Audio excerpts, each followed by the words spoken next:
Por favor, a medida que vayan ingresando, apaguen sus micrófonos a los nuevos.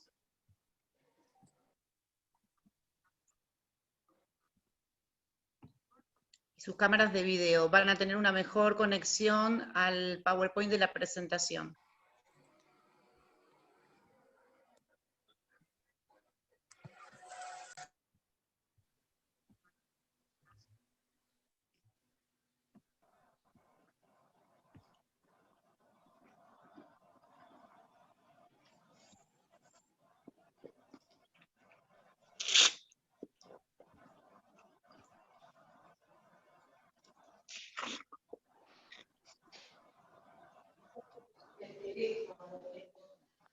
Pedí el link para la máquina. Acá está.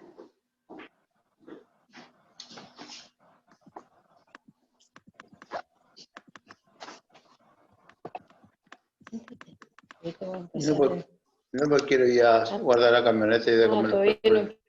Vamos pidiéndole a todos, por favor, que apaguen sus micrófonos y sus cámaras web o en sus teléfonos. Muchas gracias.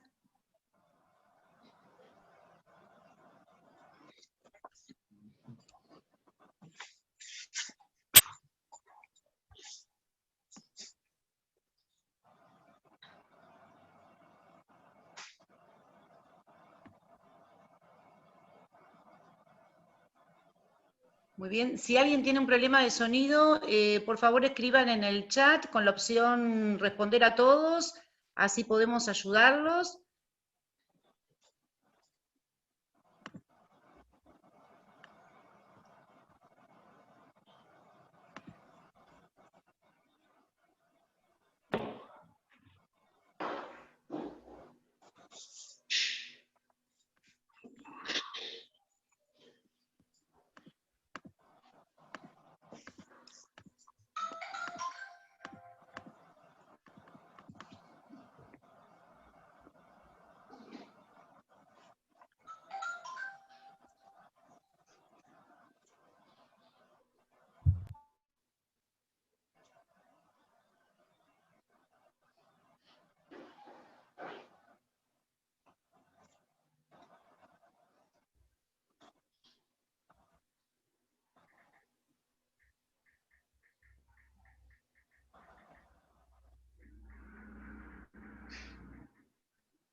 Muy bien.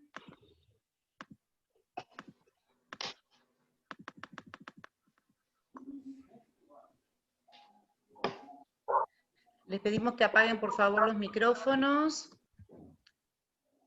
Olegario, tengo acá una persona que me figura que tiene su micrófono prendido.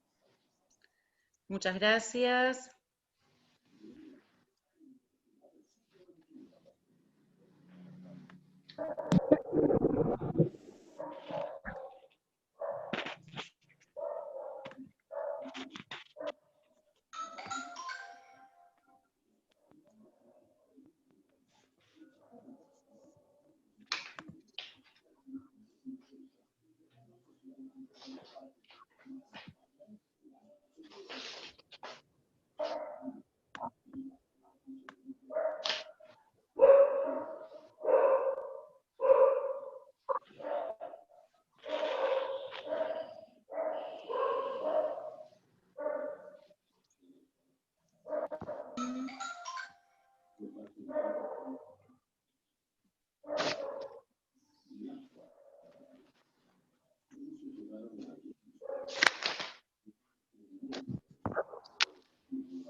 Le vamos pidiendo a los que van ingresando que silencien sus micrófonos, por favor.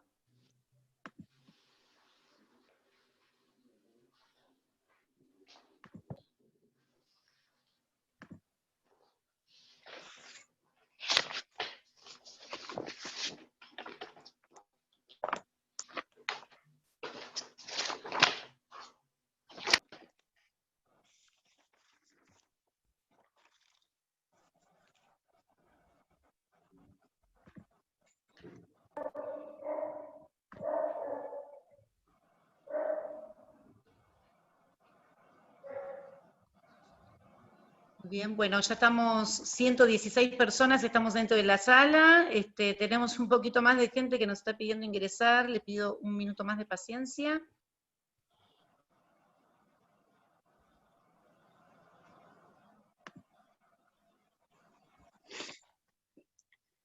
Y les recordamos apagar sus micrófonos y sus cámaras, por favor.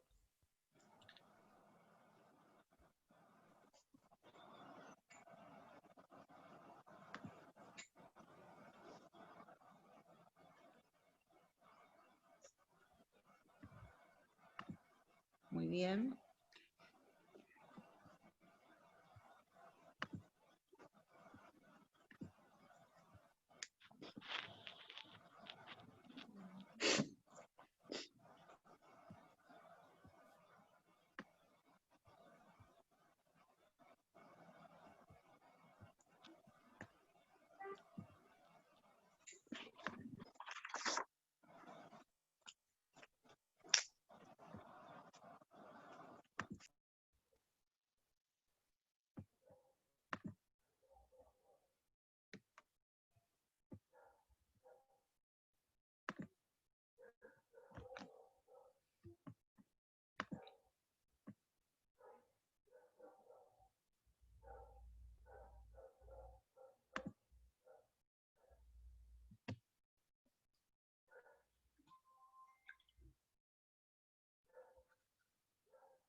Economista, y se ha hecho una ponderación de todo el plan.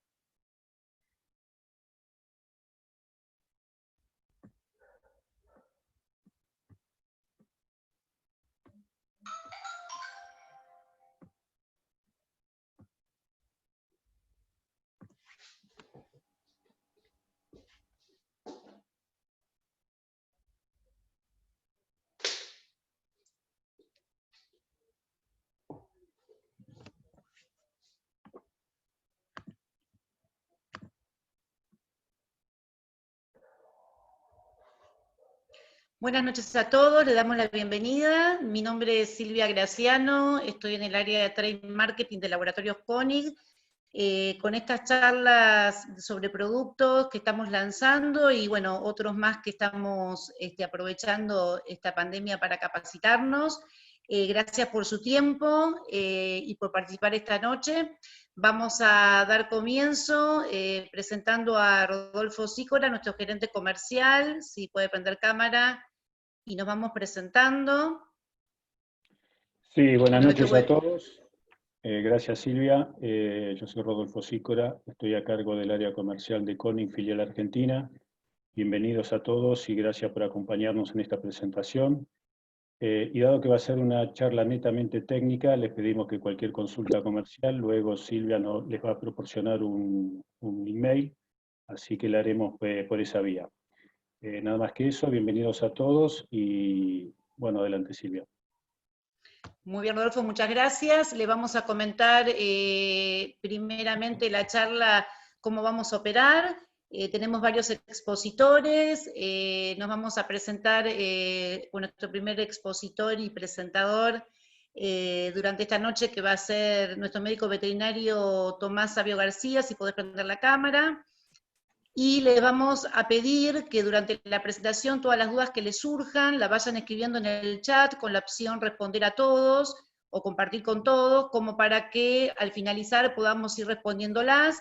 Las que no lleguemos a tiempo las pueden enviar a nuestro mail, que es vercom@coniglab.com.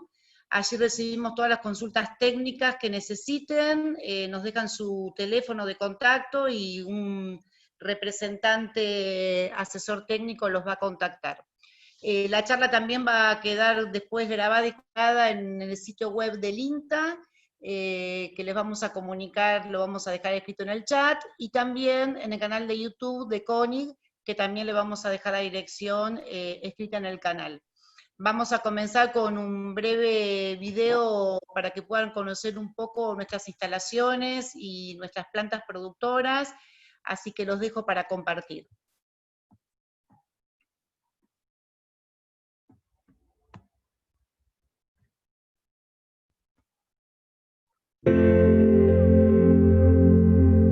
Somos Kieneg, especialistas en productos veterinarios para la ganadería y animales de compañía. Especialistas en lo mejor que sabemos hacer: cuidar. Cuidamos nuestra historia para afianzar nuestro presente y mejorar el futuro. Al igual que vos, cuidamos a nuestra familia y creemos en las relaciones a largo plazo. Cuidamos la calidad de nuestros productos, desarrollando, invirtiendo e innovando para devolver esa confianza que nos permite llegar a todo el mundo. Cuidamos todo lo que logramos y nos arriesgamos a seguir creciendo. Porque sabemos que para ser especialistas hay que continuar trabajando para seguir avanzando.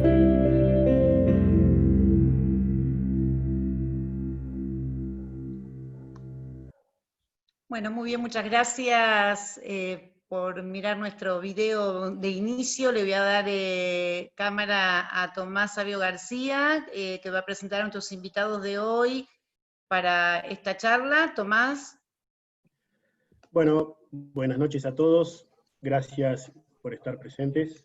Mi nombre es Tomás Sabio García, médico veterinario, asesor técnico comercial de Laboratorios CONIG Argentina. Les damos realmente las gracias por estar presente, por esta concurrencia. Es muy importante para nosotros poder contar con ustedes aquí. Le pedimos por favor nuevamente a aquellos que tienen sus cámaras prendidas y sus micrófonos, que veo todavía hay varios, que si pueden apagarlo, tanto cámara como micrófono, para poder mejorar la calidad de audio y de video para ustedes, dado que cuando por esta herramienta se transmiten PowerPoint, suele haber algunas trabas. Así que por favor, a los que tienen todavía las cámaras prendidas y los micrófonos, les solicitamos apaguen. Para el inicio de esta charla, le vamos a dar la bienvenida y un especial agradecimiento a la médica veterinaria Viviana Cetrá, de la Estación Experimental Agropecuaria del INTA Mercedes de Corrientes. Ella es del área de sanidad del INTA, y nos va a presentar una primera disertación cuyo título es Parasitosis en ovinos, el problema de la resistencia. Así que Viviana, si estás por ahí, empezamos a compartir la pantalla. ¿Qué tal? Buenas noches.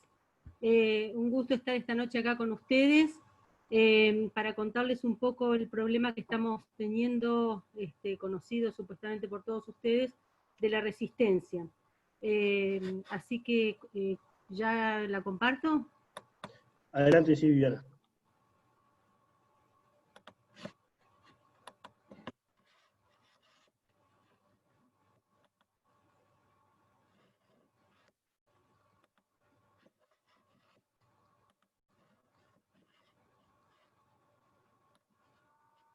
Bueno, queríamos contarles hoy un poco qué es lo que pasa con la resistencia a los antiparasitarios en los ovinos. Nosotros estamos acá en la Estación Experimental de INTA Mercedes Corrientes, en el centro sur de la provincia, es donde se produce la mayor producción ovina en nuestra provincia. Así que tenemos bastante experiencia con estos temas. Como ustedes saben, cuando vemos la luna, sabemos que es entera, que es redonda, pero a veces vemos un pedazo nomás, pero sabemos que el otro existe, ¿no? Entonces nosotros vemos que esa parte que no vemos y existe es una parasitosis subclínica. La parasitosis es una enfermedad. Esta no la vemos, subclínicamente quiere decir que no vemos la disminución de producción de carne y lana, no lo estamos notando, pero ya está ocurriendo. Cuando vemos la parasitosis clínica, que sería la parte de la luna que estamos viendo, ya es bastante tarde, porque los animales ya se enferman, vemos que están enfermos, vemos que se mueren o están con diarrea, y ya hemos perdido un montón de kilos de carne, de corderos o de lana. Entonces esto es importante a tener en cuenta, que esto puede existir aunque no lo estemos viendo, ¿no? Bueno, dos cosas importantes a tener en cuenta en la parasitosis ovina. La época de mayor incidencia de esta enfermedad es en el otoño e invierno. Siempre se da en esta época, por eso lo tenemos que tener en cuenta para cuando armemos un plan de desparasitación, tener en cuenta que en el verano generalmente no deberíamos desparasitar. Y en los ovinos, la parasitosis afecta toda la vida, es lo que no ocurre en los bovinos, que es solamente hasta los 18 meses de edad, o sea, y nada más. En cambio en los ovinos los tenemos que estar desparasitando siempre, en todas las categorías. ¿Cómo controlamos hoy los parásitos? Nosotros en general los parásitos los podemos controlar solamente o casi exclusivamente con antiparasitarios químicos. Dudo que alguien esté haciendo otra cosa para controlar los parásitos más que usar antiparasitarios. Acá puse la palabra dosis, que después lo vamos a ver más adelante, pero que a mí me parece que es sumamente importante tenerlo en cuenta, ¿sí? ¿Con qué contamos para desparasitar a los animales? Hablamos que son solo antiparasitarios químicos. Tenemos los benzimidazoles, que son los blancos, que pueden ser orales o inyectables, sobre todo en bovinos, y el levamisol. Y estos los tenemos en el mercado desde los años 70, o sea que ya tenemos 50 años de estos antiparasitarios dando vuelta y usándolos, bien o mal. También las avermectinas, que serían las ivermectinas y todos sus primos hermanos, y el closantel, que los tenemos desde el año 80, o sea que ya hace 40 años que los tenemos en el mercado. Fíjense los años que hacen que estamos usando las mismas drogas, ¿no? Y después vamos a ver algo. ¿Y qué tenemos de nuevo para los ovinos? Gracias a Dios, algo está apareciendo para ovinos. El Monepantel apareció, es una droga nueva, apareció en el año 2010. Aparentemente habría muy poca resistencia todavía a esta droga, pero ya está apareciendo algo. El Verquantel más abamectina, que apareció en el 2015, y en el 2020 el Naftalofox, del cual hoy van a hablar la gente de CONIC. Este Naftalofox apareció ahora en el mercado, pero ya la gente de la Facultad de Tandil, el doctor Fiel y el doctor Pedro Estefan, ya habían probado este producto acá en nuestra zona, en Corrientes, con muy buenos resultados ya en el año 2011 y entre el 2009 y 2011. Lo contarán después bien la gente de CONIC, pero en Uruguay lo vienen usando desde hace mucho tiempo y funciona muy bien. Así que estuve hablando con colegas de allá, la doctora Sofía Salada, la doctora Maki, que nos han contado lo bien que les funciona y todos los trabajos que han hecho. ¿Qué es la resistencia a los antiparasitarios? La resistencia es cuando los parásitos sobreviven a las dosis antiparasitarias que serían letales para la mayoría de los individuos en una población normal. O sea, supuestamente yo le doy un antiparasitario y los mato a esos parásitos. Pero muchas veces, como ya se hicieron resistentes, estos parásitos ya le damos la droga y no los logramos eliminar. Entonces, esta resistencia a los antiparasitarios es importante que tengamos en cuenta dos cosas. Es inevitable. ¿Qué quiere decir? Que los parásitos se van a ir acostumbrando a estas drogas que les estamos dando y van a producir una resistencia. Esa resistencia son cambios genéticos que ocurren en el parásito o sea que es irreversible. Una vez que ya se hacen resistentes, nunca más van a volver a ser sensibles a ese tipo de drogas, o a esa droga que estamos usando. Entonces, tenemos que tratar de que esa resistencia que va a ocurrir seguramente, la tengamos lo más adelante posible, o sea que más años nos puedan durar los antiparasitarios que estamos usando o que necesitamos usar. Ahí está. Para que vean cómo viene la cosa esta, nosotros tenemos el problema desde hace mucho, y yo creo que lo vimos cuando lo vimos, pero ya venía de antes. En el año 1992, el doctor Jorge Romero de la Facultad de La Plata encontró ya resistencia a los benzimidazoles, que son los blancos, en ovinos en Buenos Aires. Y en el 98, el mismo doctor Romero, en majadas de la Mesopotamia, también encontró resistencia a los antiparasitarios. O sea que si ya apareció en el 92, capaz que ya hacía un tiempo antes que estábamos con problemas de resistencia a los antiparasitarios. A partir de ahí es como que nos dimos cuenta de lo que estaba pasando y la cosa la empezamos a estudiar un poco mejor. Entonces, en el año 2004 se hizo un muestreo a través de la FAO, el doctor Quique Nari nos apoyó en este tema, y logramos hacer un muestreo en toda Argentina, en bovinos y ovinos, para ver cómo estaba el tema de la resistencia. Y luego en el 2018, solo en Corrientes, hicimos un relevamiento para ver cómo estábamos con respecto a la resistencia. De los establecimientos muestreados en el año 2004 al 2018 son 14 años, si no me equivoco. En Argentina, o sea, en todos los establecimientos que nosotros estuvimos muestreando, en Argentina el 65% de esos establecimientos tenían parásitos resistentes. En el año 18 en Corrientes, el 100% de los establecimientos muestreados eran resistentes a todas las drogas. Entonces, para que ustedes vean, el 65% era resistente a los blancos, hoy en Corrientes el 100% es resistente, el 52% era resistente a ivermectina en el 2004 y en el 2018 el 100% en Corrientes era resistente. 26% había de resistencia al levamisol, hoy 100% en Corrientes. Y el 16% había resistencia al closantel y hoy a 100%. O sea que en Corrientes todos estos antiparasitarios que, como ya les conté, los estamos usando hace 40 y 50 años, ya no nos sirven. O sea que evidentemente necesitábamos nuevas drogas para poder controlar los parásitos. O alternativas de control también, porque no solo debemos estar pensando en drogas, en químicos o en antiparasitarios, sino también en alternativas de control a estos antiparasitarios y que también nos sirvan para disminuir por lo menos la carga parasitaria de los animales y del campo. ¿Qué podemos hacer ahora para mejorar esto?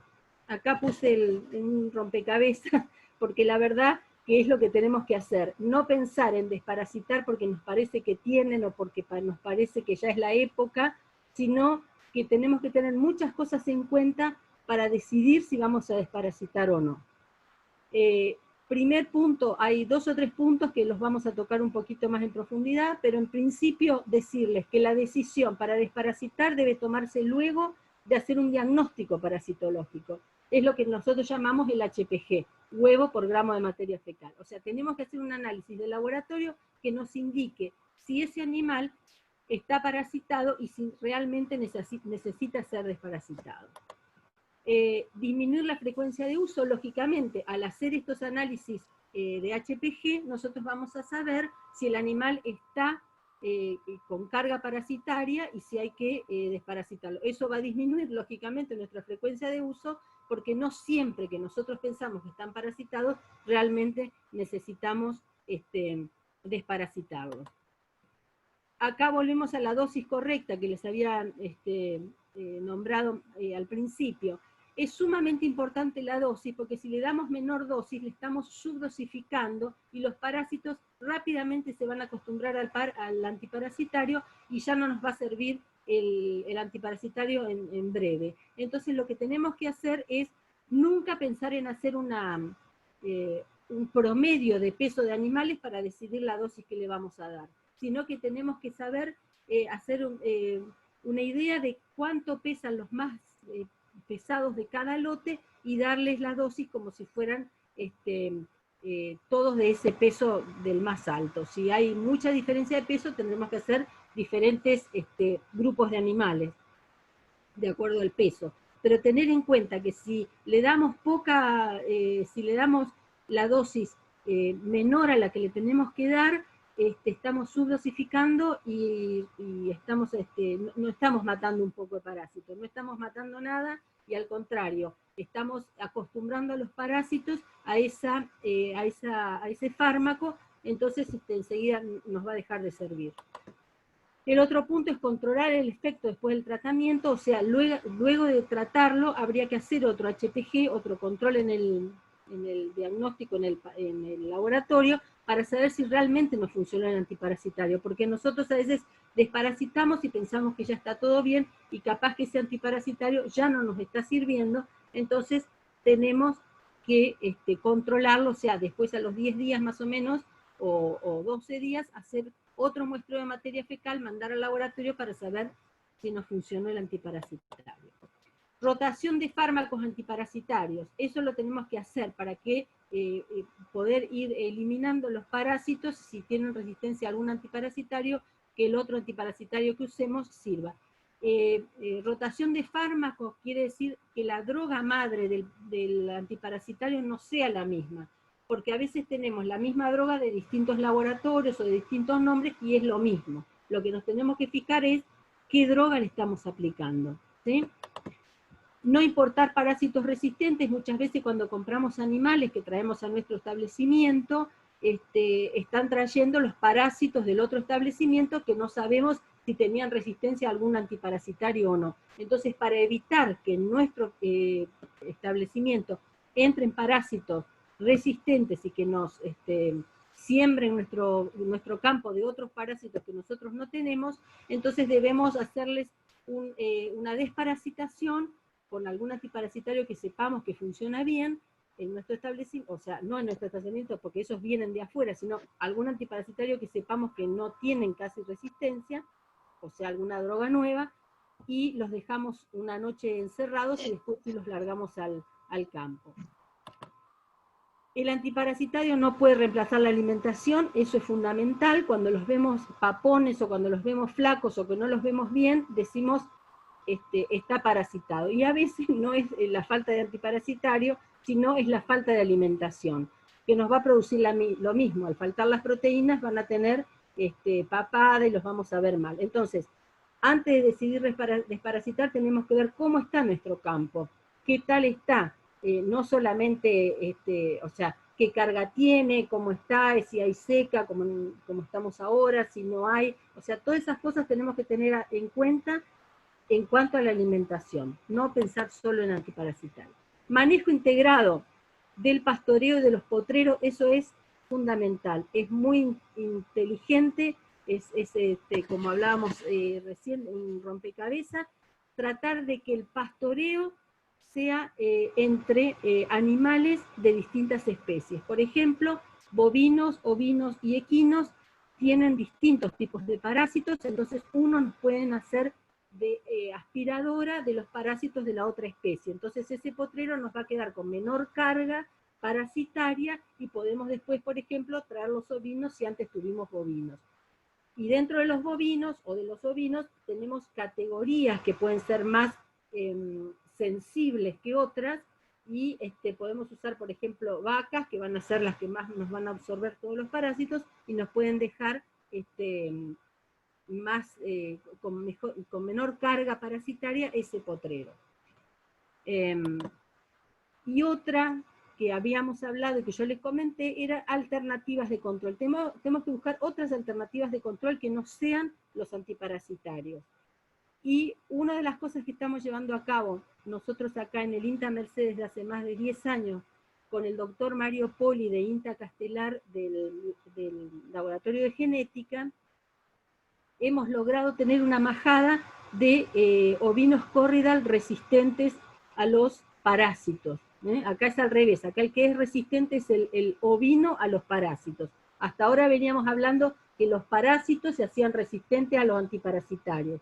Ahora decimos que los ovinos son resistentes a los parásitos. De esto también vamos a hablar ahora. Entonces, monitoreo profesional del control de los parásitos es lo que yo les decía, antes de desparasitar, mandar unas muestras al laboratorio, con 10 o 12 muestras que se manden al laboratorio, sea cual sea de grande la majada, ya nos alcanza para saber cómo estamos. Y es muestras de cada potrero donde tengamos ovejas o cualquier categoría. ¿Por qué? Porque algunos potreros capaz tenemos que desparasitar y otros no. Así que lo importante es sacar las muestras y mandarnos de cada potrero. Esto se hace muy sencillo si los veterinarios se ponen las pilas y arman su laboratorio móvil. Lo podemos hacer en un galpón, lo podemos hacer acá el doctor Jorge Romero, que lo podemos hacer en una galería de un campo, o lo podemos hacer atrás de la camioneta, aunque no tengamos electricidad, también lo podemos hacer. Y antes de irnos del establecimiento como veterinarios, podemos darle el resultado de decirle al productor desparasite o no desparasite, ¿sí? Es muy sencillo poderlo hacer. ¿Y para qué nos sirve hacer todo este análisis de materia fecal o HPG? Para decidir si es necesario desparasitar, hacer un control post-tratamiento, como hablábamos recién, a ver si realmente funcionó el antiparasitario que le dimos, y hacer un test de resistencia, que es sumamente importante, que ahora lo vamos a ver. El test de reducción del conteo de huevo o test de resistencia es una estimación de la eficacia antihelmíntica a través de la comparación de HPG de materia fecal de animales antes y después del tratamiento. O sea que vamos a hacer distintos grupos de animales, de ovinos, a cada uno le damos una droga distinta, sabemos que tengan un alto HPG, le damos la droga, a los 10 días volvemos a sacar materia fecal y hacemos un análisis estadístico para ver si realmente descendió o bajó el nivel de huevos o no, y nos va a indicar eso si tenemos resistencia o no, porque si no bajó nada el conteo de huevos, quiere decir que el antiparasitario no funcionó y que los parásitos son resistentes a ese antiparasitario. Esto es muy importante hacerlo, porque entonces sabemos en nuestro establecimiento qué droga podemos usar y qué droga no podemos usar, para no estar gastando tiempo y dinero en algún antiparasitario que realmente no nos esté sirviendo. Y de acuerdo a lo que nos sirvan, entonces el veterinario nos podrá armar un sistema de desparasitación con las drogas que realmente nos están funcionando en nuestro establecimiento. También se hace un cultivo de huevos en estos muestreos para ver realmente cuáles son los parásitos que están involucrados en la resistencia. Esto ya es una cosa más para el veterinario. Esto entonces, el test de reducción del conteo de huevos, deberíamos hacerlo por lo menos una vez al año, tanto en ovinos como en bovinos. ¿Y para qué hacemos la selección genética de ovinos? ¿Qué es la selección genética de ovinos? En todas las poblaciones hay diferencias individuales condicionadas genéticamente. Por ejemplo, ustedes, siempre pongo el ejemplo que hay personas que siempre están yendo al médico porque tienen algún problema, o de resfrío, o de esto, qué sé yo, y otros que dicen yo nunca voy al médico. Bueno, en los animales pasa lo mismo. Hay animales que genéticamente tienen un sistema inmune superior y esos son resistentes a los parásitos. Suponemos que a otras enfermedades también, porque el sistema inmune sirve para todas las enfermedades, no solo para los parásitos, pero nosotros estamos estudiando los parásitos. Entonces sabemos que esos animales son resistentes a las infestaciones de parásitos. Entonces son los animales con los cuales nosotros nos tendríamos que quedar en nuestra majada. ¿Y por qué queremos estos ovinos resistentes? Porque vamos a tener animales que son menos proclives a tener altas infestaciones, o sea, van a ser animales menos enfermos, no van a dejar de producir, van a seguir produciendo. Vamos a reducir la tasa de contaminación de las pasturas, porque en las pasturas es donde están los parásitos. Y si tienen menos parásitos y eliminan menos parásitos al medio, voy a ir limpiando las pasturas, ¿sí? Entonces van a eliminar menos huevos, vamos a tener un menor HPG en el animal, por lo tanto vamos a tener menos huevos o menos infestación en las pasturas. Y todo esto es para reducir el número de tratamientos, manteniendo la mejor producción. Nosotros con estos animales que tenemos hace 10 años que estamos siguiendo esta majada, también la estamos siguiendo. Tenemos otra majada de Corriedal en el INTA de Concepción del Uruguay y otra majada de Texel en el INTA Balcarce. O sea que en 3 lugares ya tenemos animales resistentes a los parásitos. Funciona muy bien, la producción no baja, la producción de lana y carne no baja de esos animales resistentes, al contrario, al ser con un sistema inmune superior, lógicamente se enferman menos y van a producir mejor. Entonces, todo esto hace que tengamos que usar menos productos antiparasitarios. Disculpen los de Konig, pero bueno, así es la cosa. Igual esto va a llevar tiempo, pero bueno. La cuestión es que esto está funcionando muy bien. Este año, a través de la ley ovina, empezamos ya a bajar este sistema a los productores, a las cabañas de nuestra zona, pero justo nos agarró este tema del COVID, y entonces no pudimos seguir haciendo el ensayo. Pero la idea es, si Dios quiere, el año que viene, poder hacerlo en las cabañas o establecimientos que les interese, saber esto. Primero empezamos con una técnica solamente de HPG, los vamos identificando por HPG, quienes tienen alto y bajo HPG, estando en la misma situación, y después también la gente de genética, con el doctor Mario Poli en Castelar, ellos se ocupan de ver la parte de los genes, para saber qué genes son los que codifican para que sean resistentes a los parásitos, y el día de mañana poder elegir estos animales a través de un análisis genético nomás, ¿no? Eso falta, no se enoje el doctor Mario Poli, pero vamos en camino a eso, ¿no? Y lo más importante que tenemos que tener en cuenta es que el control antiparasitario debe ser una herramienta que ayuda a mejorar el nivel de producción. No hay un número de huevos que nosotros digamos, si tiene tantos huevos desparasitamos o no. No, es la cantidad de huevos, con el alimento que tiene el animal en ese momento, con el estado del animal, con el clima, un montón de factores, muchos factores que hacen a que decidamos si desparasitamos o no a los animales.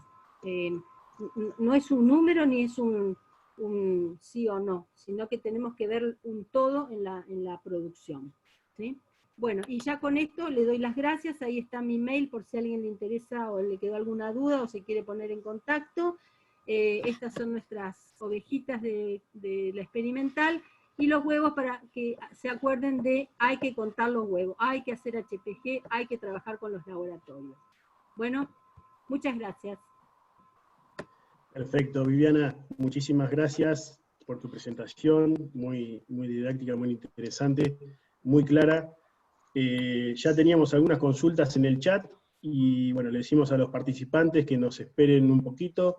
Luego de la segunda presentación, que viene ahora a continuación, vamos a estar respondiendo a todas las preguntas. Algunas van dirigidas a tu presentación ya, Viviana, y seguramente algunas van a surgir después de la presentación que continúa ahora. Así que ahora le damos inicio a la segunda presentación de esta jornada, que está a cargo de nuestro médico veterinario, doctor Raúl Leites, que es nuestro director técnico de Konig Uruguay, quien estuvo un poco a cargo del desarrollo de este producto en Uruguay, y nos va a contar un poco sobre eso, sobre esta nueva herramienta para el control parasitario en ovinos con la que contamos ya desde este 2020 en Argentina. Raúl, si estás por ahí.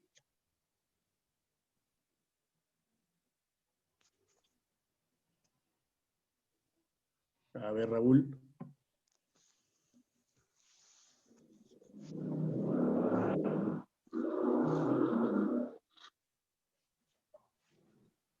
Bueno, a ver si hay algún problemita de conexión. A ver, tengo el audio, Tomás. Ahí te estamos escuchando, Raúl, perfecto. Ya estamos iniciando tu presentación. Si querés conectar tu cámara. Sí.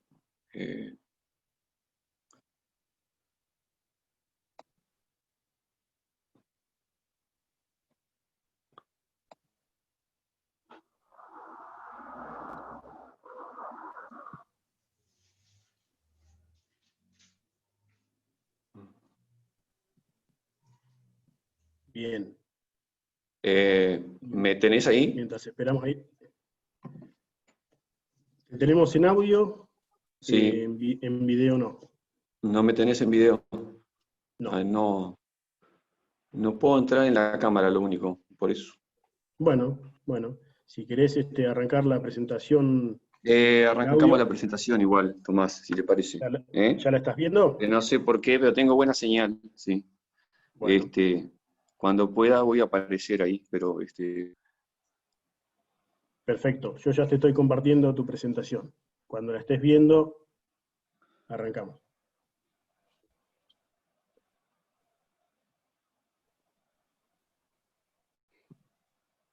Tomás, dale doble clic a la pantalla para poder empezar a transmitirla. Está compartida, Silvia. Okay. Pero no se ve, Tomás. Sí, no estamos viendo. A ver, un segundito. Acá está corriendo.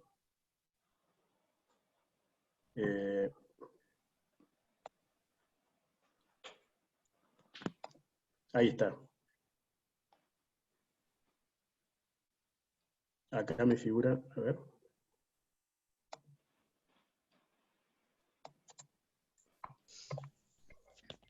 Buenas tardes, más allá de compartir la pantalla que pones como opción, también tenés que poner abajo, te aparece otra vez, una vez que seleccionaste la pantalla que quieres compartir, otra vez te aparece compartir y lo tenés que volver a hacer.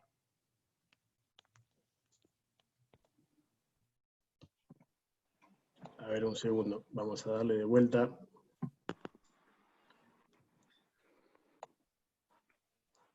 Ahí vamos.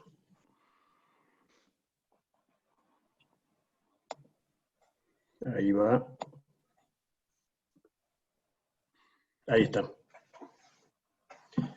Bueno, ahora sí, Raúl, cuando la estés viendo, acá ya me puso que salió de la pausa, no sé por qué está pausada para compartir.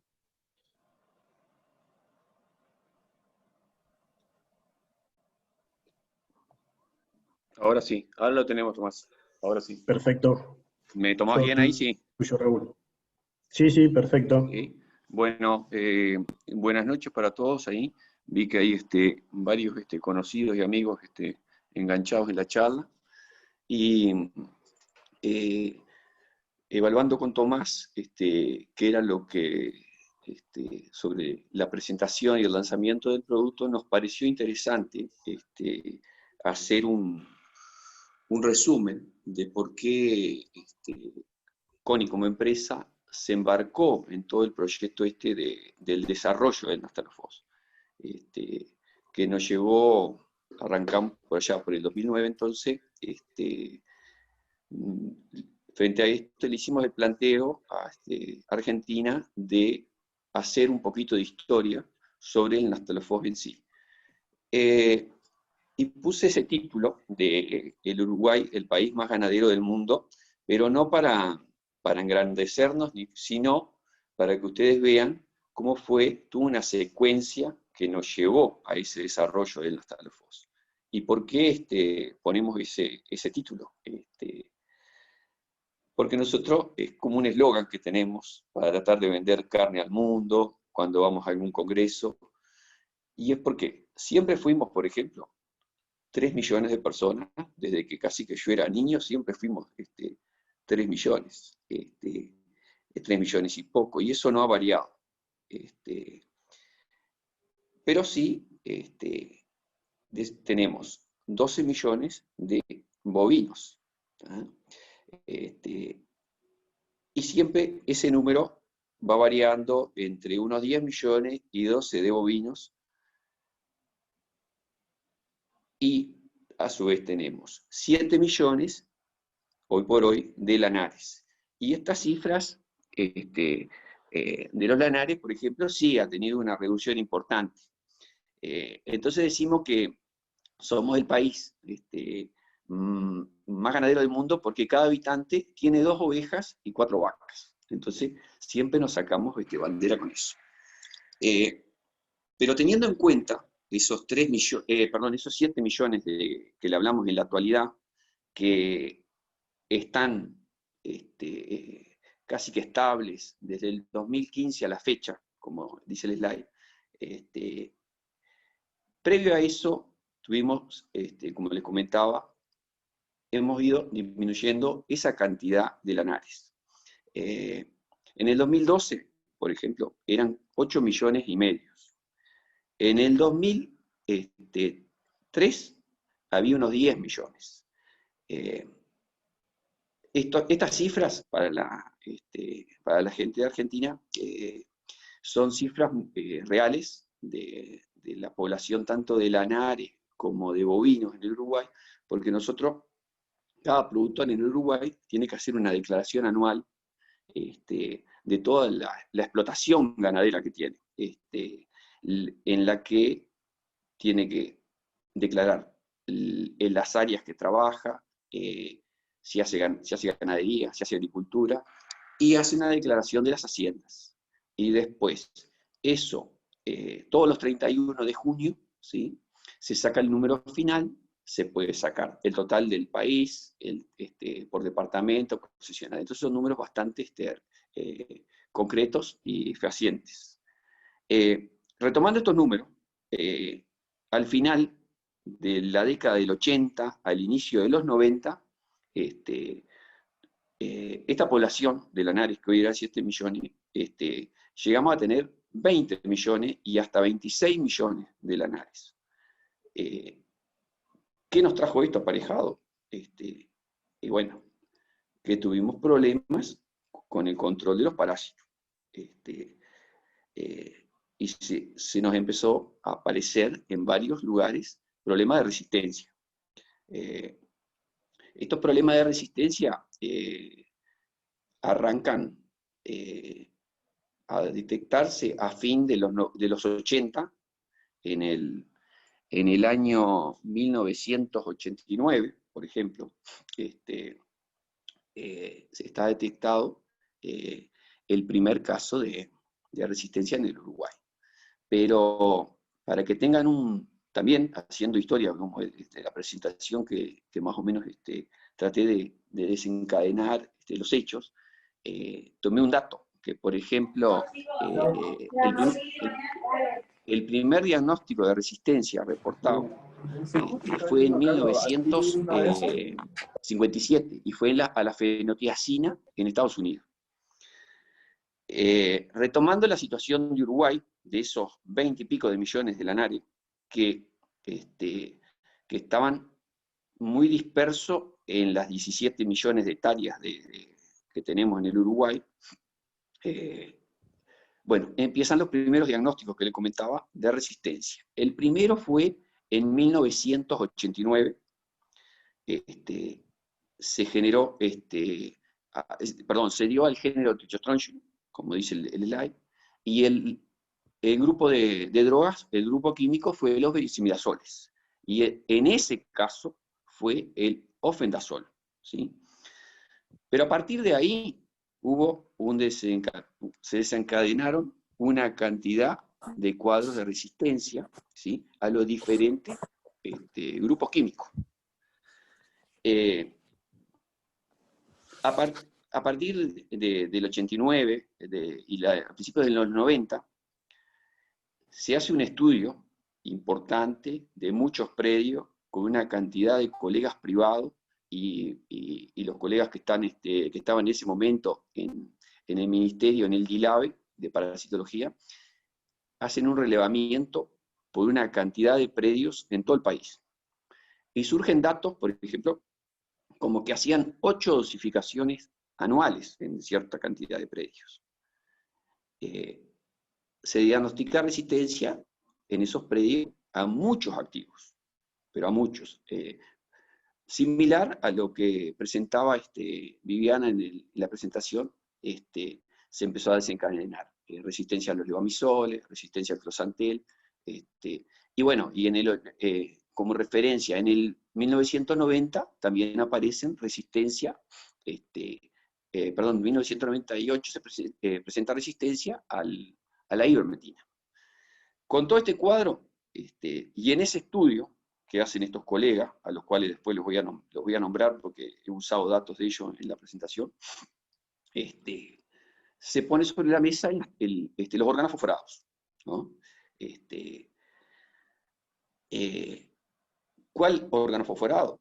Y bueno, se pensó, y bueno, en el nastalofos. Ese nastalofos, el primer reporte del nastalofos a nivel mundial, no a nivel de Uruguay, ¿no? También haciendo historia, habla de 1964, que es el primer empleo del nastalofos, pero a una dosis similar a la de hoy, usaban 50 miligramos kilo. Y en esa fecha, ya ahí se obtuvieron muy buenos resultados, con una reducción, como dice el slide, superior al 90%. Después de ese hecho, este reporte es de Australia. Después de ese hecho, hasta los años 70 más o menos se empleó el nastalofos. Y a partir de ahí empiezan a aparecer otros grupos químicos, como también hizo cita Viviana, los benzimidazoles, después empieza el levamisol, los closantel. Se deja de emplear los fosforados ahí en el nastalofos. Se usaban en algunos casos muy puntuales. ¿Tá? Pero en el Uruguay, gracias a ese trabajo de estos colegas que hacen en el 89 hasta el 96, ¿no? Se pone sobre la mesa los órganos fosforados, como les comentaba, y el nastalofos. Y en ese trabajo que los colegas desarrollan, en el año 1992, dentro de esos años, se les presenta la posibilidad, o ponen sobre la mesa estos colegas, ¿por qué no usamos el nastalofos? Y recabando datos con estos colegas amigos, me dice, mirá, esto surge como encontramos una lata vencida, totalmente, dice, de una empresa multinacional, ¿no? Que lo único que no se acordaban si había sido en una veterinaria, esa lata, o en un predio al cual ellos iban. ¿Tá? Este producto, le voy a reiterar, estaba vencido, estaba descontinuado, pero igualmente dice, bueno, pero vamos a usarlo en este relevamiento, en algún predio.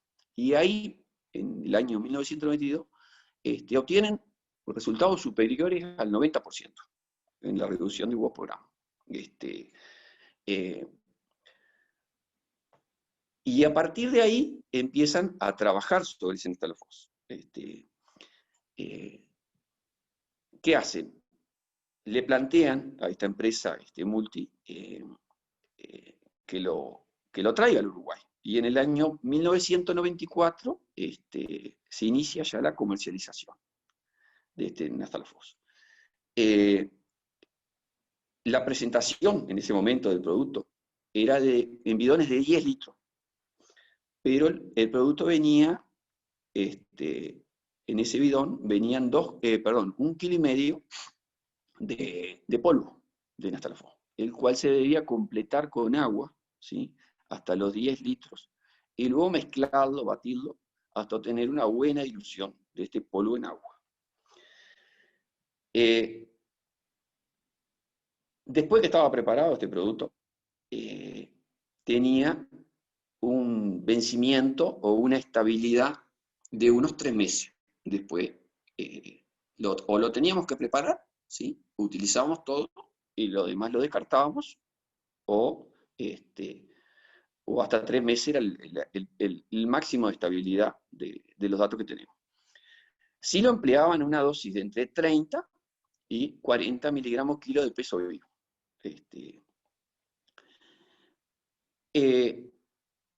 Los resultados siempre fueron buenos.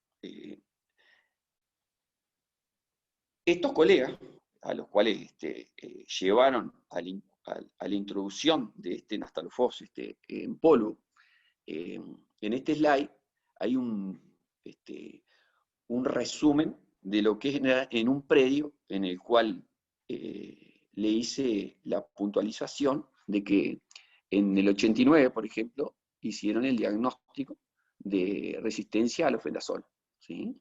que lo ven en febrero del 89. Pero viendo la secuencia, vean que en el 91, por ejemplo, en ese predio, ya había resistencia al levamisol, al morentel. Sí funcionaban la ivermectina, por ejemplo. Pero si ven y van al año 1992, ahí está el reporte de la utilización de este nastalofos, que le hacía referencia de esta lata vencida, por ejemplo. Pero estos colegas, además de tener unos años más que yo, saben mucho de parasitología, y algunos hasta profesor mío. Ya desde ahí hicieron los cultivos de larva, como hace referencia al asterisco, y vieron este dato, que en ese cultivo de larva el 29% era Trichostrontium, y el 71% de esas larvas que quedaban era Oesophausto. A partir de ahí empezaron a ajustar la dosis también ellos, ¿sí? Y hicieron trabajos con 35 miligramos kilo y con 50 miligramos kilo. Y el reporte les daba reducciones hasta del 98%. ¿Qué pasaba con este nastalofos en polvo? Lo que le comentaba, no era estable en el tiempo, lo teníamos que emplear. Era difícil dejar homogénea esa mezcla, ese polvo y esa dilución. Después de que lo preparabas, decantaba muy rápido, ¿sí? Y eso podía llevar a que había animales que estaban subdosificados y algunos animales podían estar sobredosificados, al no quedar homogénea esta mezcla. Eso también nos podía llevar a algún caso o algún reporte de intoxicación por el órgano fosforado, a lo que los animales son sensibles. Y también, en todos estos años, a partir del 90, el producto, por una cantidad de causas, no tuvo continuidad comercial, ¿sí? Y disponibilidad. Por varias causas, hasta el hecho de que era hasta difícil conseguir la materia prima. Con todos estos datos, ¿sí? De nastalofos, pero siempre en polvo, nosotros vimos que el producto había demanda.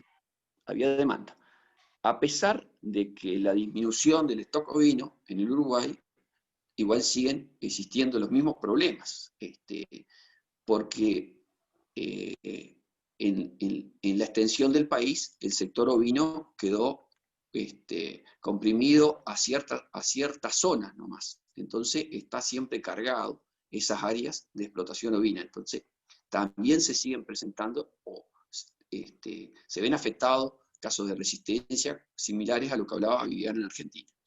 Entonces, nosotros veíamos que podíamos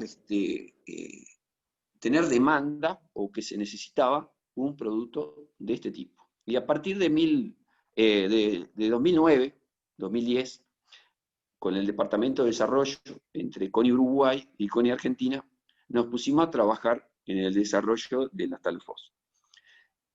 Y siempre pensando en tener algo pronto para usar, por todas las falencias, ¿sí? Que tenía la preparación en polvo. Y bueno, en ese pasaje, ahí en el 2011, acá en Uruguay, también una empresa colega y amiga consigue tener un nastalofos, pero pronto para preparar. Y en el 2012 nosotros conseguimos llegar a tener el nastalofos pronto, ¿sí? Para utilizar. Eso más o menos fue por qué hicimos ese desarrollo del producto. Nos llevó mucho tiempo, hicimos unos ensayos en interno, lo probamos. Recuerdo que, por ejemplo, después que lo teníamos pronto y que habíamos hecho los ensayos internos nuestros, hicimos unos trabajos con el SUL, por ejemplo, con el Secretariado Uruguayo de la Lana, en los cuales tuvimos muy buenos resultados. Y bueno, las cualidades de este producto, del Barcom, es que es la nastalofosis al 15%, está pronto para usar, ¿sí? Viene con un balón agitador, ¿sí? Que ello ayuda a que el producto sea homogéneo, a que sea fácil si hay alguna decantación, ¿sí? Porque siempre suele hacer una suspensión. Tenemos una dosis segura, prácticamente no tiene tiempo de espera o de retiro, ¿sí? Nosotros tomamos los 14 días de retiro para carne. Eso lo tomamos como patrón de la bibliografía que había, y le dimos un plus más, ¿sí? Lo podemos emplear a las dosis recomendadas, ¿sí? Podemos usar a 5 miligramos kilo, ¿sí? Que equivale a 30 miligramos de nastalofos. En ese caso nosotros lo recomendamos para los nematodos del cuajo, ¿sí? Y si no, lo podemos emplear 1 mililitro cada 3 kilos de peso vivo, que ahí sería 50 miligramos kilo. En este caso sería para gusanos del cuajo, ¿no? Y los nematodos de gastrointestinales, del intestino delgado. Es una droga o un activo de espectro medio, pero es sensible a la Hemoncus, que es a donde apuntamos siempre, a Ostertagia. Nosotros lo empleamos mucho en Uruguay para la Hemoncus. A pesar de ser un grupo, del grupo químico ser un nastalofos, son muy pocos, muy poquitos, los casos que nosotros podemos tener de reportes de intoxicación. ¿Cuándo se dan estos casos? ¿Sí? Lo tenemos chequeado, ¿sí? Dosis doble, y no hemos tenido este reporte de intoxicación. Los casos se dan cuando el producto hace falsa ruta y va a pulmones. Ustedes tienen un reporte, hacen una necropsia y en la gran mayoría de los casos ustedes van a detectar que la aplicación se fue por vías aéreas y por eso se provoca el cuadro. No es por la absorción del nastalofos en el trato digestivo. Lo podemos emplear, ¿sí? En cualquier categoría de la NARE, y hice la salvedad ahí que lo podemos utilizar en las majadas preñadas. La doctora Salada el año pasado presentó unos trabajos en el cual hizo una secuencia de desafíos en las diferentes etapas de la gestación y no tiene ninguna contraindicación ni teratogénica de ningún tipo. No tenemos reportes de diagnóstico de casos de resistencia antiparasitaria. ¿Por qué? ¿Por qué pasa esto? ¿Por qué sucede en la actualidad? Y todavía estamos en duda, por eso puse esos signos, no la tenemos clara esto.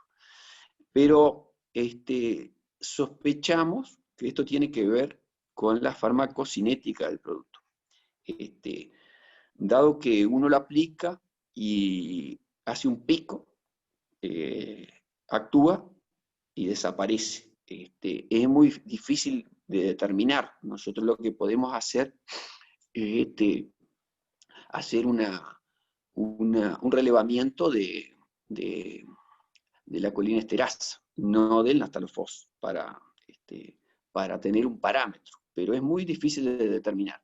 Y los que estamos en el mercado y que lo empleamos sospechamos, ¿sí?, de que tiene que ver con la farmacocinética, porque estamos hablando, como les decía, que desde el año 92 lo empleamos, ¿no?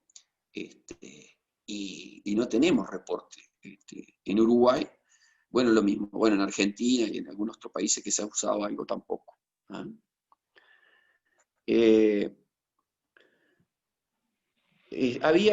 Puede haber algún, yo anduve recabando algún dato en Australia de que podía llegar a haber algo y que por eso lo combinan o realizan algunas combinaciones, pero no encontré ningún trabajo fehaciente de que sea así.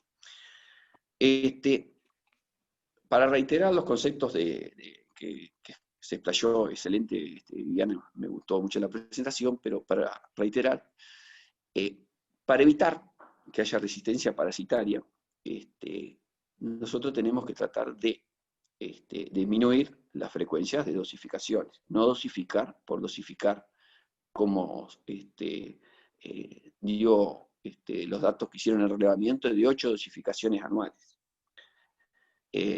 Evitar, también conceptos que Viviana expuso, la subdosificación, importantísimo, el peso de la majada, ¿sí? Y la jeringa dosificadora, que esté bien calibrada y que esté acorde a lo que vamos a emplear. A veces se corre el regulador y subdosificamos, o está mal la jeringa o el aplicador, tan sucia, que esté limpia. Eso lleva a que dosificamos mal. Nosotros como grupo también en CONIC ponemos mucho hincapié en la calidad de las drogas, dice ahí, pero es la calidad de los productos. Que se empleen productos que tengan un respaldo técnico. Que ustedes, cualquier consulta, cualquier insuceso, ustedes tengan el apoyo técnico, que agarren el teléfono, que agarren el mail, que agarren un WhatsApp y tengan una respuesta de la empresa, del laboratorio del cual emplean los productos. También tener en cuenta la rotación de los grupos químicos para tratar de evitar esta resistencia antiparasitaria. La pastura segura. Esto acá en Uruguay es difícil de llevar a cabo, porque ¿qué pasa? Los predios que te trabajan, donde pastorean los bovinos, ¿sí? Generalmente son los mismos los predios, por causas de que tiene monte el predio y no se puede poner porque es muy húmedo, porque hay jabalí, entonces se carga sobre los mismos campos, los mismos potreros, y es difícil tener una pastura segura o medianamente limpia. Lo que decía Viviana, tener en cuenta las diferentes especies que pastorean, ayudar con un pastoreo rotativo de bovinos. Y también, como el punto 5, en la introducción de los animales a los predios, hacer un chequeo, dosificarlos y chequear que el activo o esa dosificación que hicimos, que funcione y que nos baje la carga y no hagamos una contaminación del predio de animales ajenos. Hay que tener en cuenta que esta resistencia antiparasitaria, ¿sí? Que decía Viviana que es inevitable, ¿sí? Es inevitable, es un proceso gradual en el tiempo.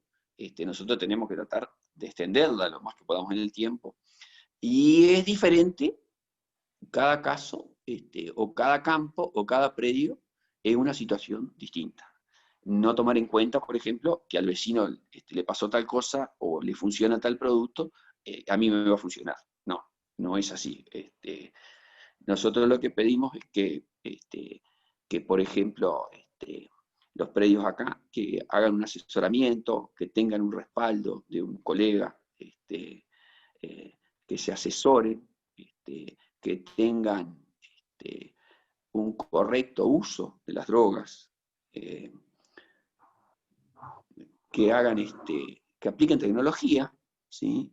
Por ejemplo, los Lombritex, ¿sí? Que hagan los conteos de huevos por gramo, ¿sí? Que hagan por ejemplo, también cultivo de larvas, cosa muy importante, que hagan los tratamientos estratégicos, ¿sí?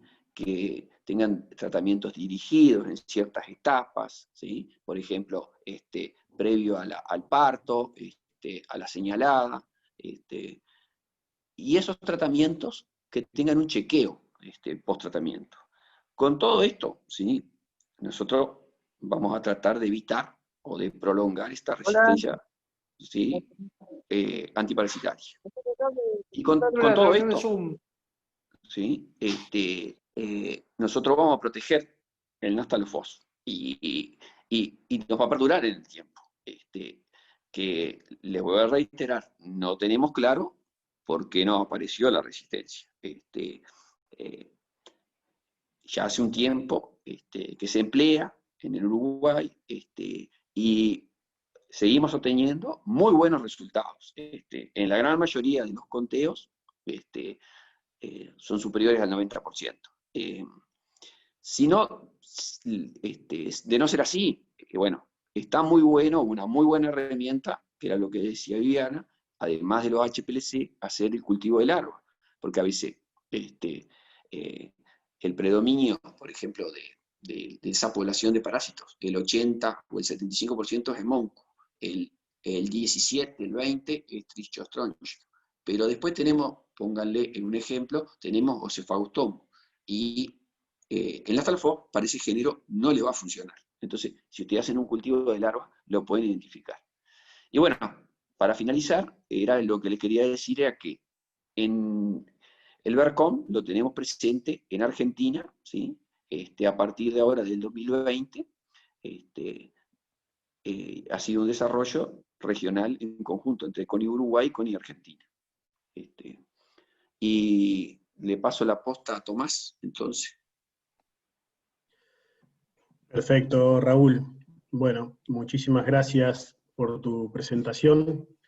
Estamos viendo muchas consultas. Denos un segundito más, que ya las vamos a estar contestando, ya vamos a pasar a la ronda de preguntas.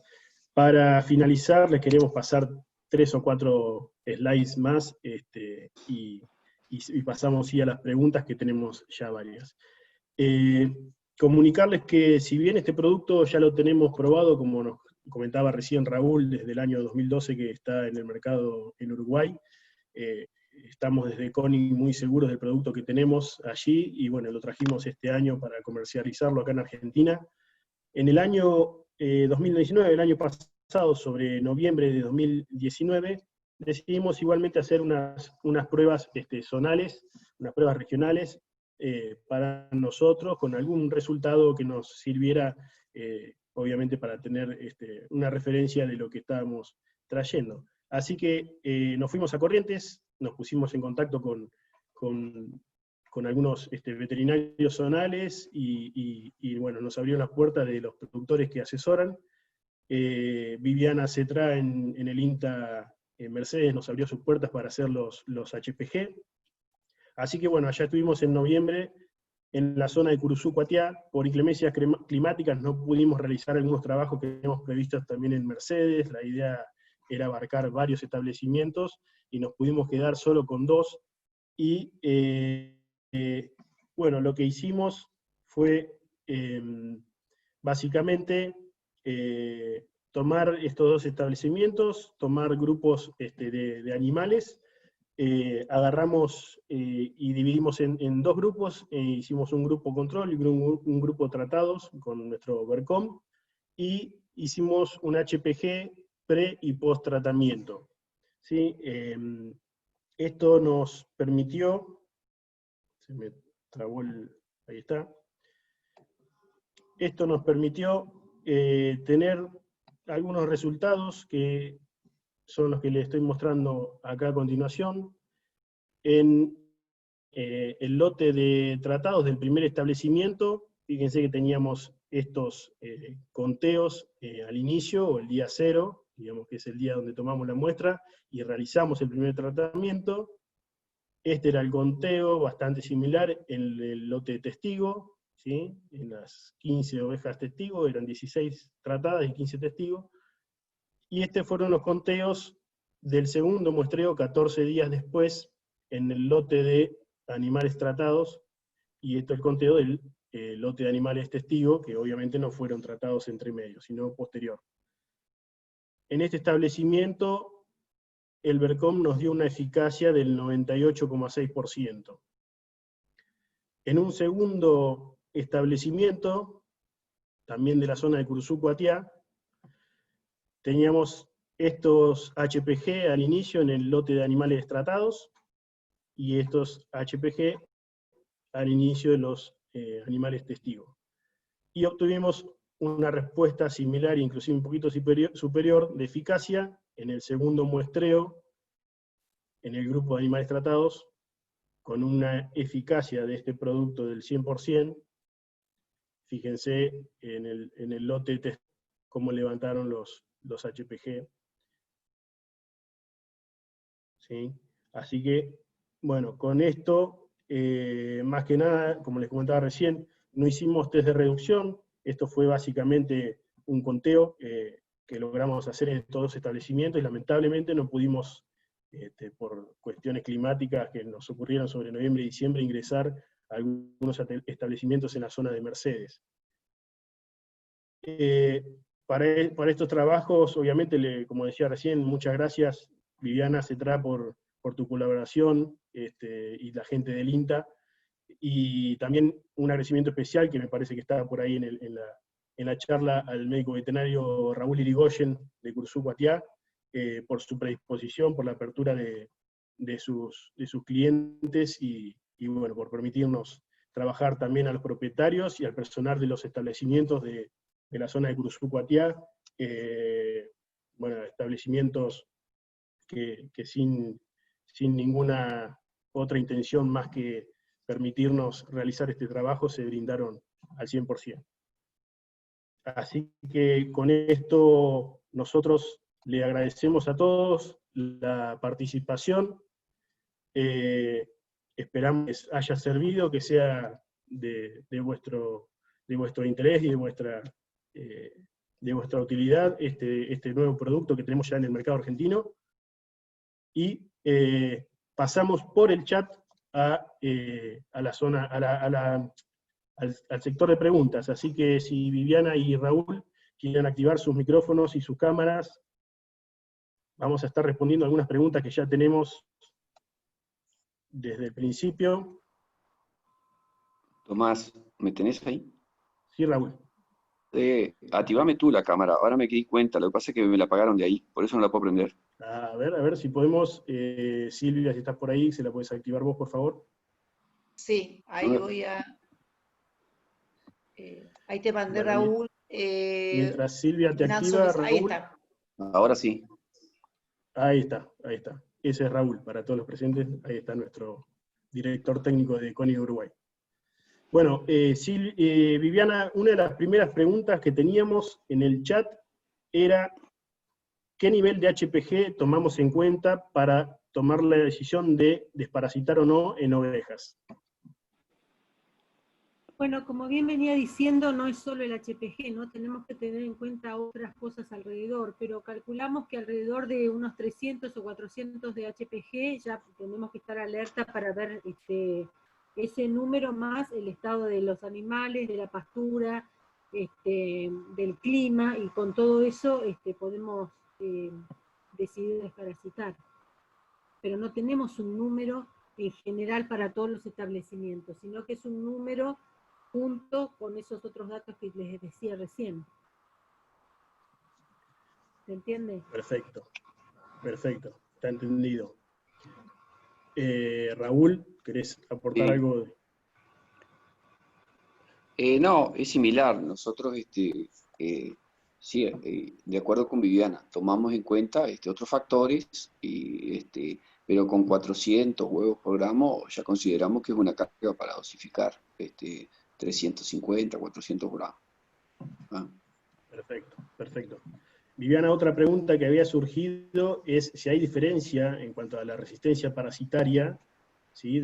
Que vos estabas mencionando en las majadas, en las razas.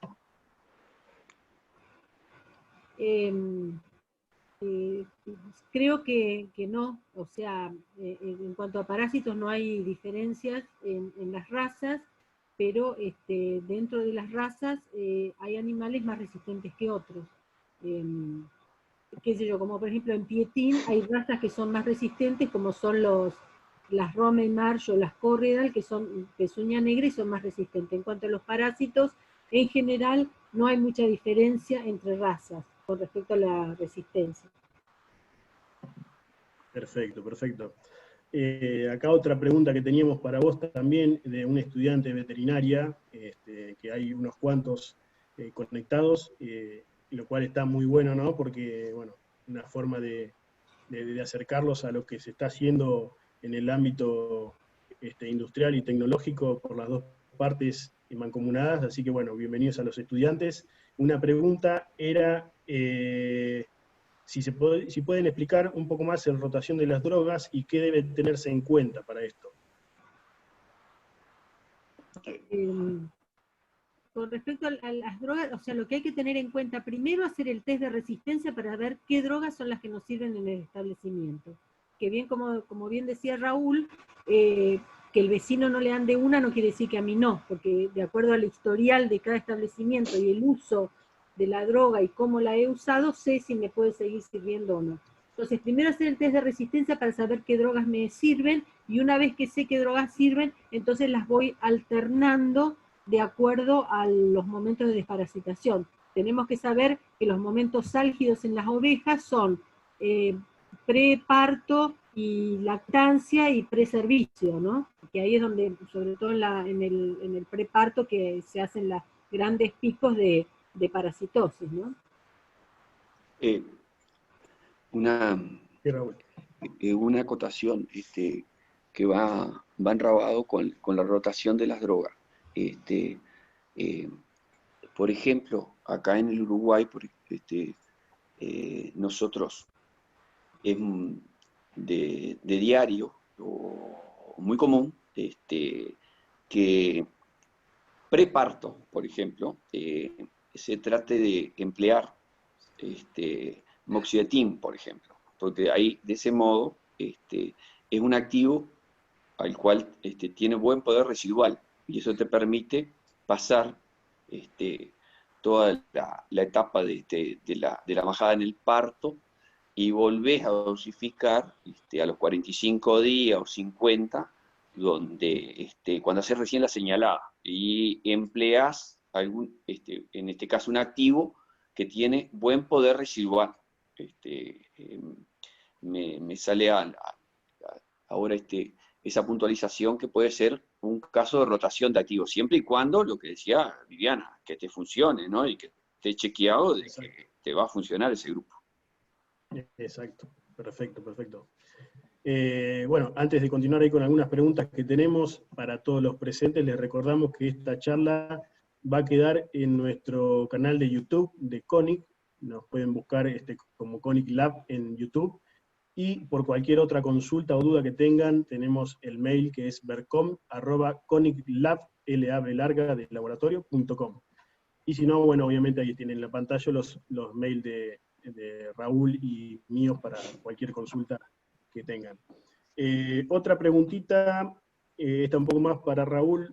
Me gustaría saber por qué no hay resistencia actual a Nastalofos en Uruguay, y si hay al monoempatel que es más nuevo, perdón. Y bueno, algún dato creo que ahí también en Viviana es similar, ¿no? Ya apareció algún caso de resistencia al mismo activo. Acá se sigue empleando bastante, con resultados bastante buenos. Pero ¿por qué no apareció el Nastalofos? No lo tenemos claro.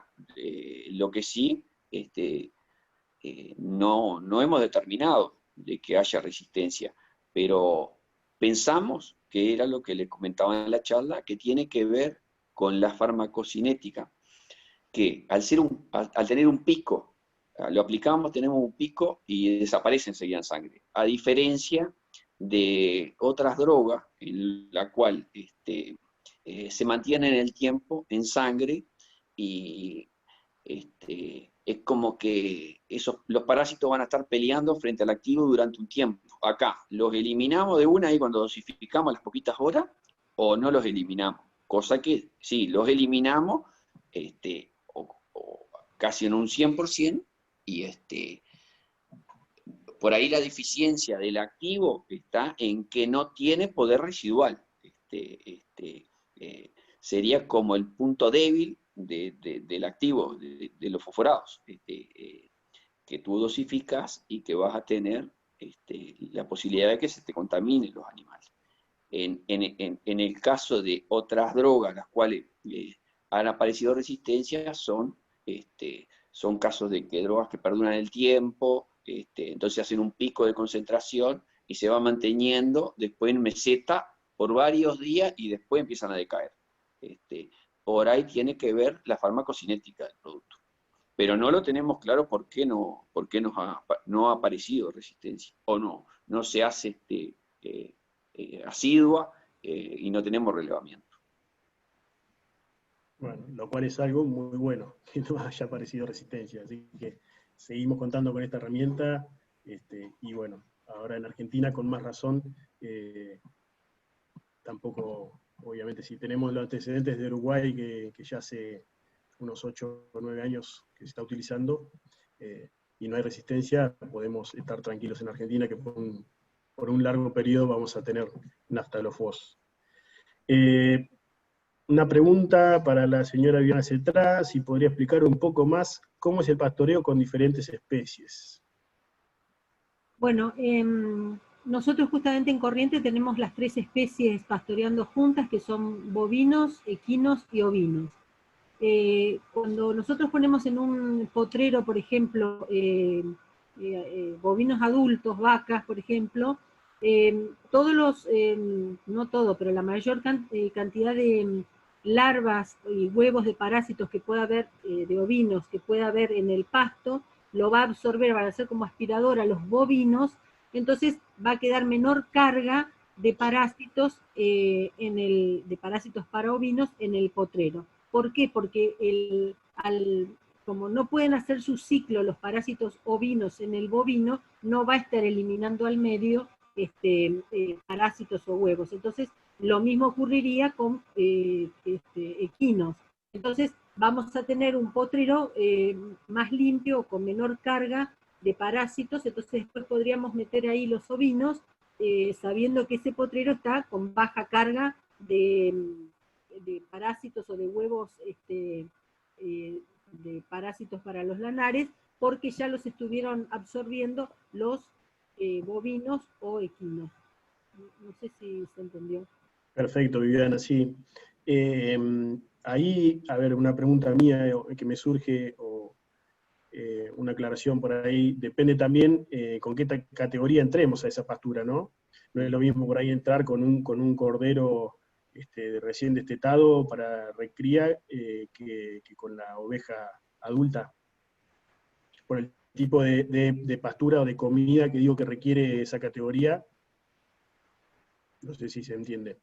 Sí, lo que pasa es que, por lo menos en nuestra zona, es el mismo potrero para cualquiera, o sea, no estamos, en algunos establecimientos se puede hacer alguna pastura específica o algo, si no es todo campo natural.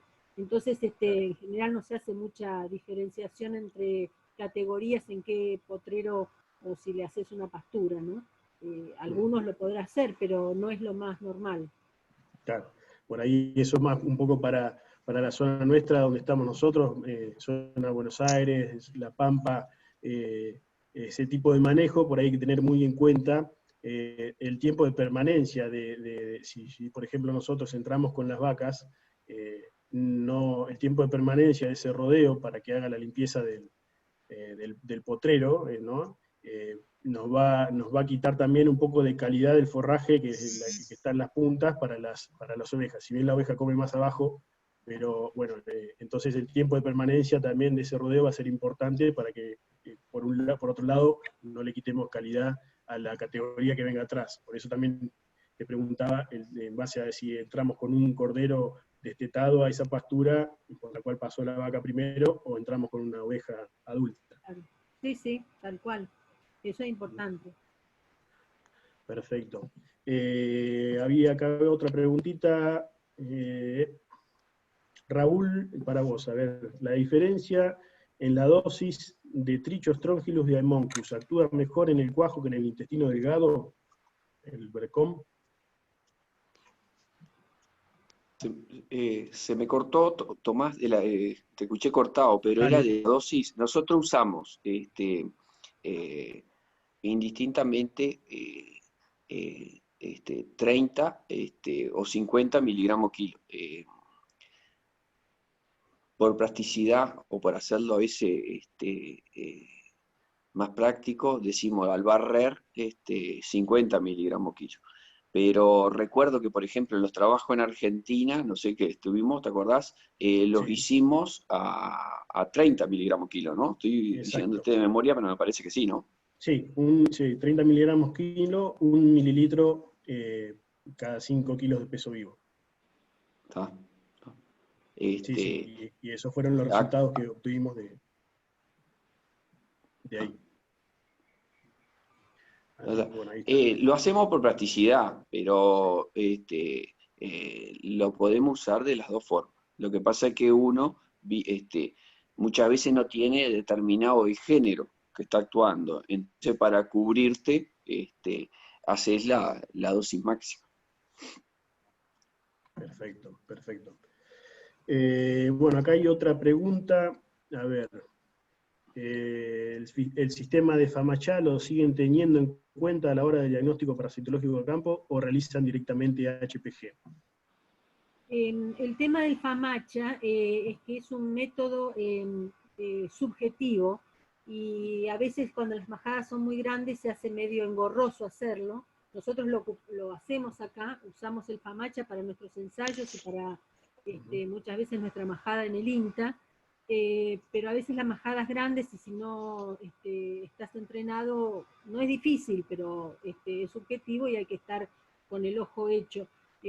Pero sí es una buena alternativa para poder desparasitar solo los animales que tengan anemia, o sea que se le vea el blanco, el ojo, la conjuntiva ocular más blanca. Pero hay que tener cuidado porque esto solo nos indica parasitosis con Haemonchus, que chupa sangre. Si tenemos otro tipo de parásitos que no chupan sangre, capaz que está muy parasitado y no lo estamos desparasitando porque no lo estamos viendo, porque no le chupa sangre. Entonces, lo ideal es hacer los HPG. Exacto. Perfecto. No, es una herramienta más, pero hay que tener mucha práctica en cuantificar. Y es subjetivo, y ni que hablar lo que dice Viviana, que muchos parásitos no son no chupan sangre, sino que lo que hacen dañan la mucosa. Entonces ahí no los tenemos cuantificados. Y las pérdidas productivas también son importantes, y por ahí no son tan cuantificables como la mortandad que puede provocar un gusano del cuajo, pero hay pérdidas de ganancia de peso vellón y demás que son más difíciles de ver, ¿no? Sí, sí. Bueno, además del HPG, ¿por qué no realizan coprocultivo? Una pregunta. Sí, se realiza. De rutina no lo hacemos porque nos interesa saber a veces si tienen que desparasitar o no los productores, pero para todos los ensayos y los test de resistencia se hace coprocultivo y se identifican los géneros que tenemos presentes. Perfecto. A ver, para Raúl acá había una. Datos de tiempo de retirada, que creo que lo mencionaste, si lo querés refrescar. Sí, nosotros por bibliografía, el original tenía un tiempo de retirada en carne de 7 días. Y con todo ese relevamiento, para cubrirnos, tomamos 14 días, el doble del tiempo de retirada. No lo podemos emplear en animales para leche, que acá no hay ovinos casi de leche, pero por ahí alguno puede preguntar por los caprinos o algo de eso, que ahí sí hay mucho más producción láctea. Pero no lo podríamos emplear en animales para leche. Claro, exacto. Por ahí sobre el tema caprino, Raúl, que justo tocaste el tema, hay varias preguntas. La realidad es que desde el laboratorio no tenemos la inscripción para caprinos.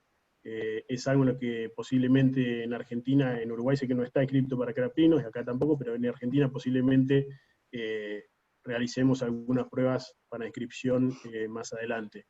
Así que en cuanto a las preguntas sobre dosificación en caprinos, no tenemos una recomendación dada. Sabemos que muchos productos que hay inscriptos para ovinos se termina extrapolando las dosificaciones, pero bueno, desde el laboratorio no podemos recomendar una dosis, porque ya les digo, no está inscripto para caprinos, ¿sí? Sí, Raúl. Sí, Tomás,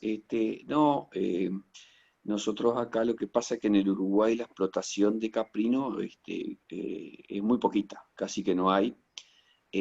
Claro. Pero muchos activos de los que se emplean en los ovinos, ¿sí? Se extrapola el doble en los caprinos, la dosis. Creo que en este caso no tenemos datos, pero no va al caso de darle el doble de la dosis, porque tendríamos que cuantificarlo, y era lo que tú decías, vamos a tratar de hacer algún ensayo ahí en Argentina, porque el pico y la concentración del producto se hace a las poquitas horas, y es probable que con ese pico, ¿sí?, lo afectemos a los géneros que estén actuando. Entonces habría que hacer un estudio para cuantificar eso. No lo llevaría o lo extrapolaría a otros, como se emplea en otros activos. Exacto, perfecto. Bueno, a ver, siguen llegando preguntas. La verdad que hay un montón. Muchas gracias a todos por el interés. Vamos a ir contestando las que podamos, y tampoco le vamos a ahorrar mucho tiempo a Viviana y a Raúl. A ver, alguna más. Bueno, una que se repitió varias veces, el tema del precio, del costo.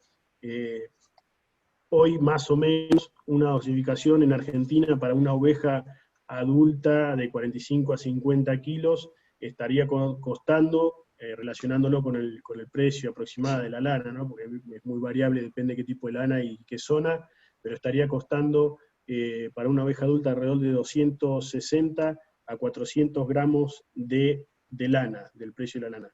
Y si lo pasamos a kilos de cordero, de lo que vale hoy un cordero más o menos, entre 340 y 580 gramos, es lo que valdría una dosificación en el campo de un animal adulto, de una oveja adulta. En corderos, de entre 20 y 25 kilos, una dosificación para esos animales está valiendo alrededor de los 170 a 290, 300 gramos del valor del kilo de carne de cordero.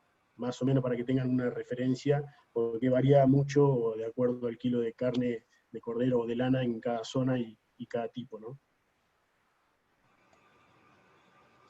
A ver, seguimos con alguna preguntita más por acá.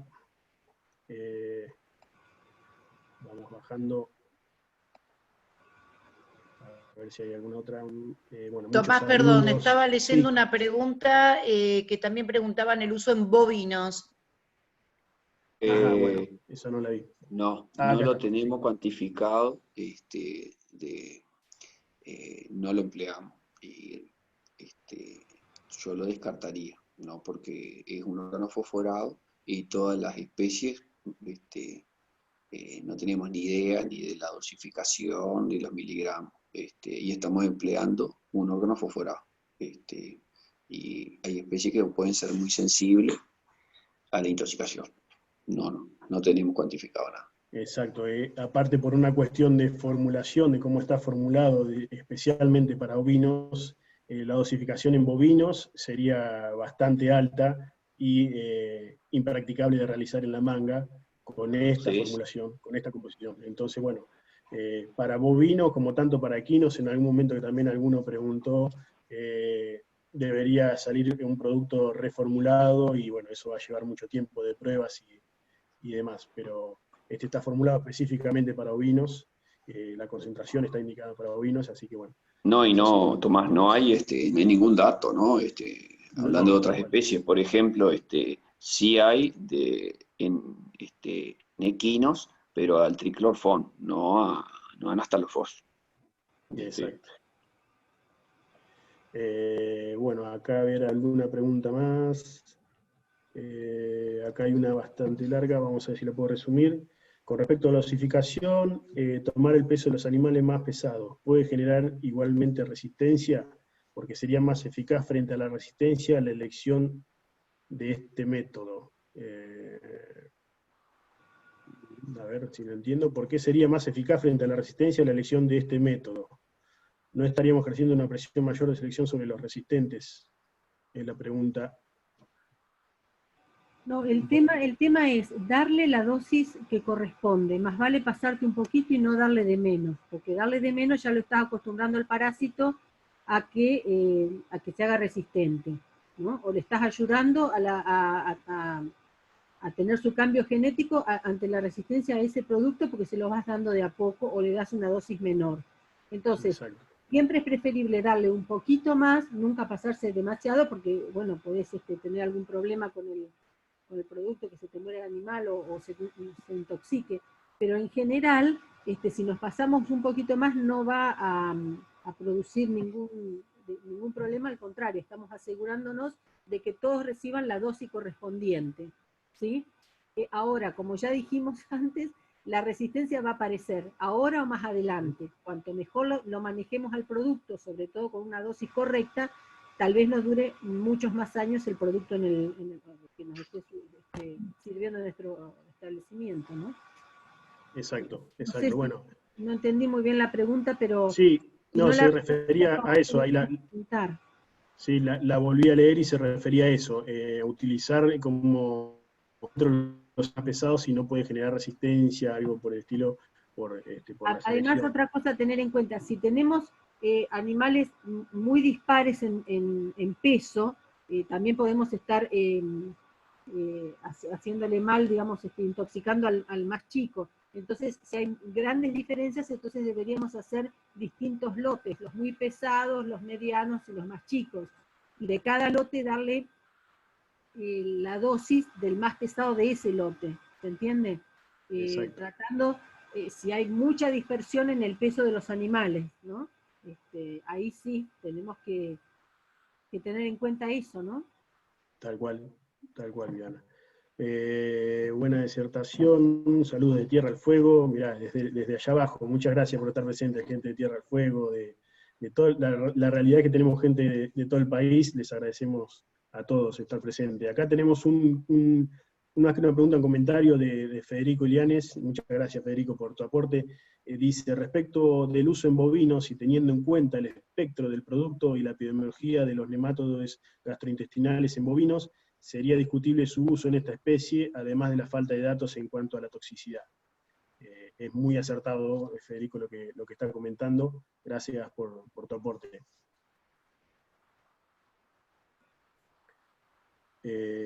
Bueno, yo creo ahí, Silvia, no sé si estás viendo alguna pregunta que se me esté salteando. No, básicamente creo que estamos ya casi por finalizar. Bueno, tenemos, como decía, gente de Tierra del Fuego, de La Pampa, que bueno, también esperan ver los resultados en La Pampa.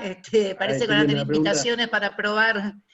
Claudio ya lo tenemos acá, así que Claudio, en cualquier momento estamos, cuando nos deje la pandemia, estamos por allá para hacer pruebas.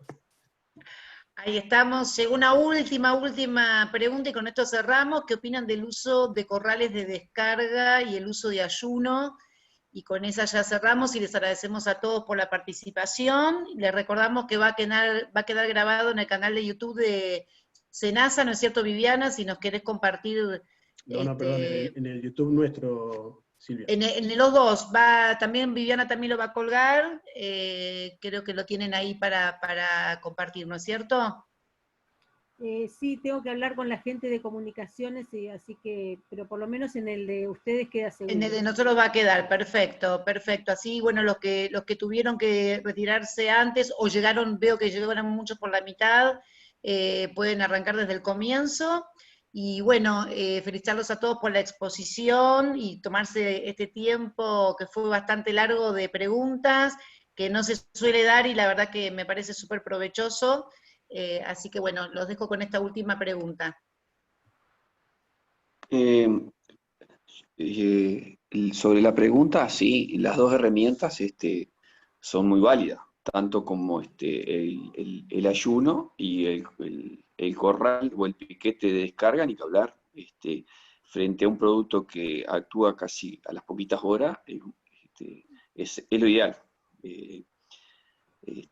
No sé, ahora igual le voy a pasar la posta a Viviana también, pero debe estar de acuerdo. Y antes de cerrar, lo que le quería agradecer a algunos colegas de los cuales usé en toda esa historia en la Stalofo, como el doctor Nari, por ejemplo, Enrique Nari, Eduardo Lorenzelli, que me ayudó a sacar algunos datos, Isabel Machi, a Sofía Salada, también que me ayudó, y bueno, y agradecerle a Raúl allá, que también tú lo pusiste ahí al final, Irigoyen allá de Corrientes, y a Viviana ni que hablar también por haber compartido todo este trabajo.